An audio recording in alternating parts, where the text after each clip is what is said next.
Hello, my name is Angela Broadus. I am a fifth grade science teacher here in Maryland. And today this video is on creating an attendance tracker. So please, if you have not done so already, please make sure to subscribe to this channel so that you will be updated with upcoming videos that I release later on. And without further ado, let's go ahead and jump into it again. So an attendance tracker. So when we were told that we're going to do distance learning late spring last year, I wanted to make sure that I had a system of keeping track of attendance for when I was told by the county to start recording attendance. And I'm grateful that I did that, because when we were told that it was time to actually start recording the attendance of students during distance learning, I actually already had a system in place. I had a tracker that I can easily refer to, and I didn't have to rely on my memory in order to remember, which student was at the last live lesson that I did and which student wasn't present. I didn't have to do all of that. And so what I did was I actually created a Google form, and it's really, really simple. And in order to first access your Google Forms, you can go to the Google homepage, click on the 9 little boxes in the upper right-hand corner, and you're going to click on Forms, and then you're going to click on Blank. Now, I already went ahead and I actually already created a form for the purpose of this video. And what I will do is I'll just recreate the form right in front of you guys, but I will be copying and pasting content from the last form into this form so you guys can see what I did. So right here is my, right here is my demo attendance tracker. And one thing that you'll notice is that there's a clear title. So this is for, it says fifth grade science and social studies. It has the section number and attendance.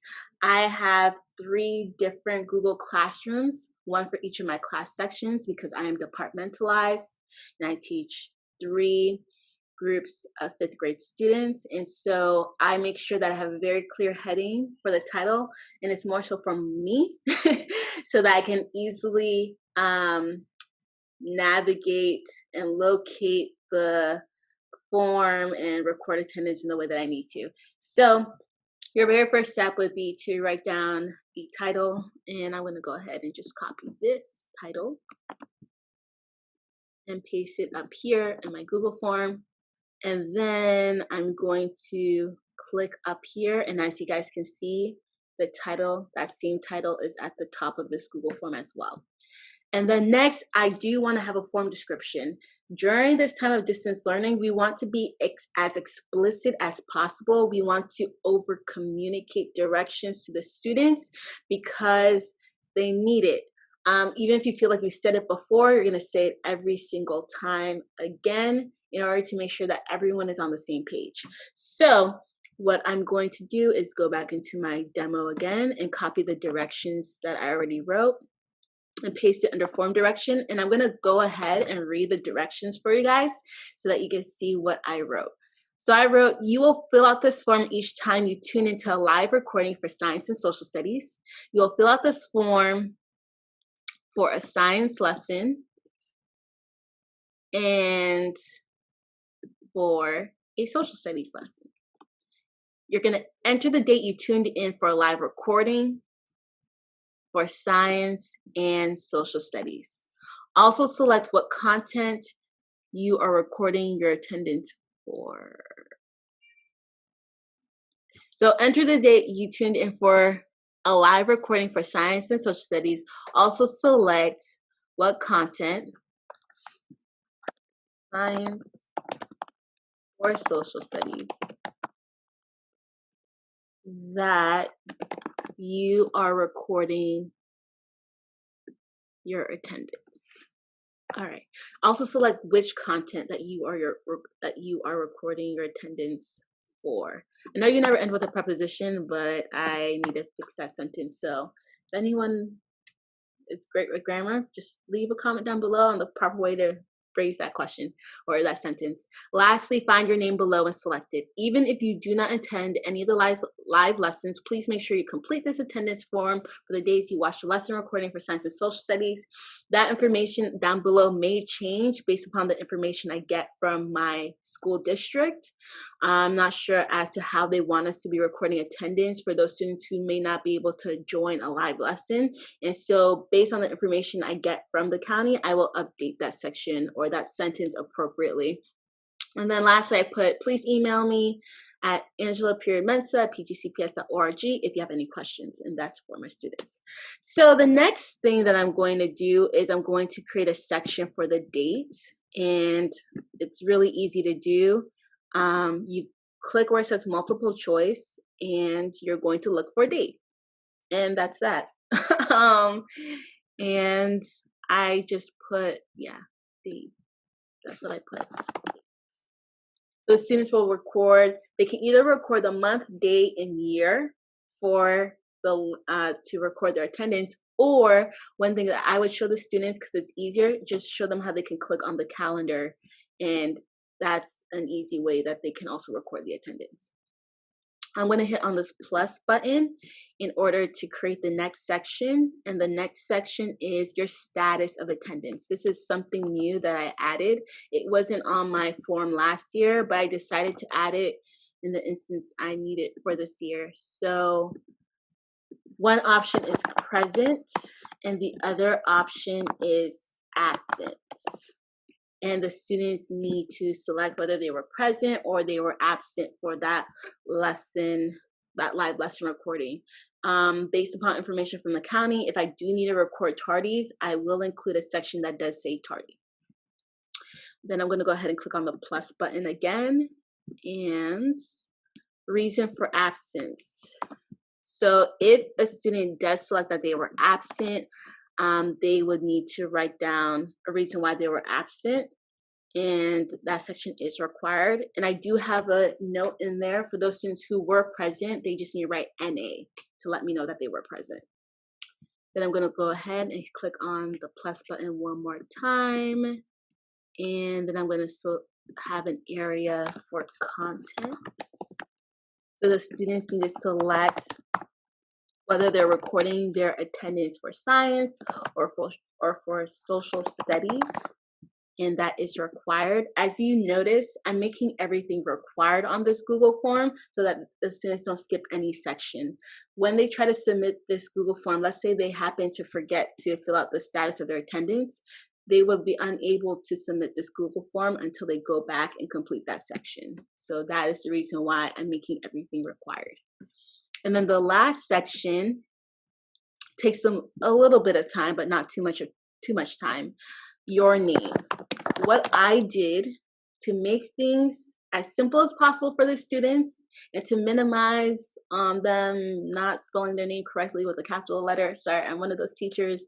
You need to start your first name with a capital letter and start your last name with a capital letter. So in order to minimize on all of that, what I did was I created the students' names. I put their names in for them, and all they had to do was scroll down until they found their name and select their name. So let's say I had a student named Mark Chambers. So Chambers is their last name, Mark is their first name. Let's say I had Sally Johnson.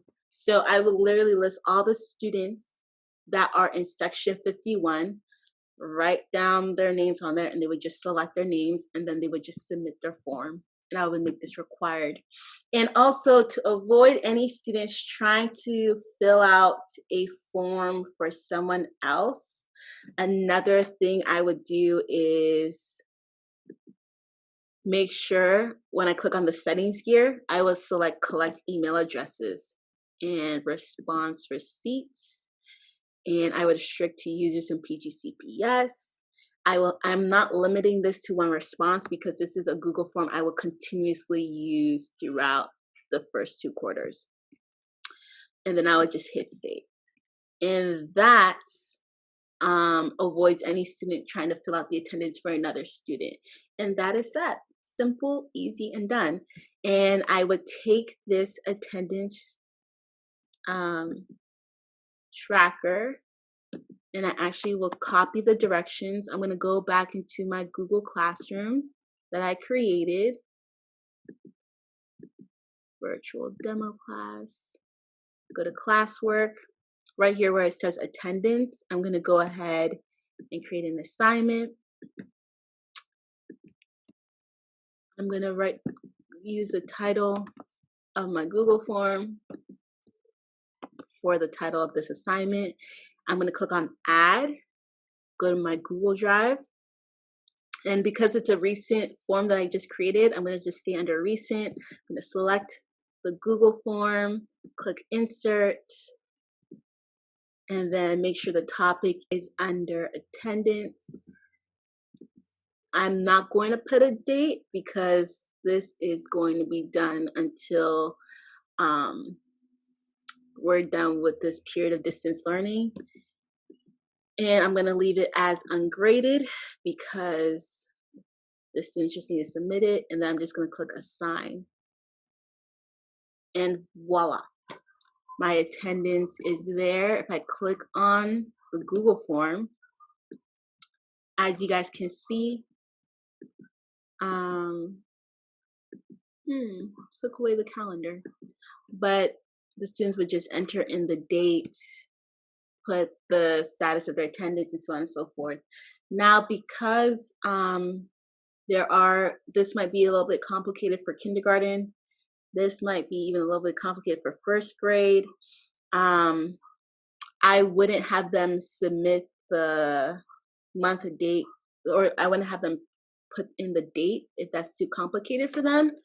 I would just have them fill out everything else and select their name, because when the students submit the Google form, it automatically also records the date for the submission of this Google form. But in order to keep my fifth graders accountable, I do have them enter in the date. So that is that.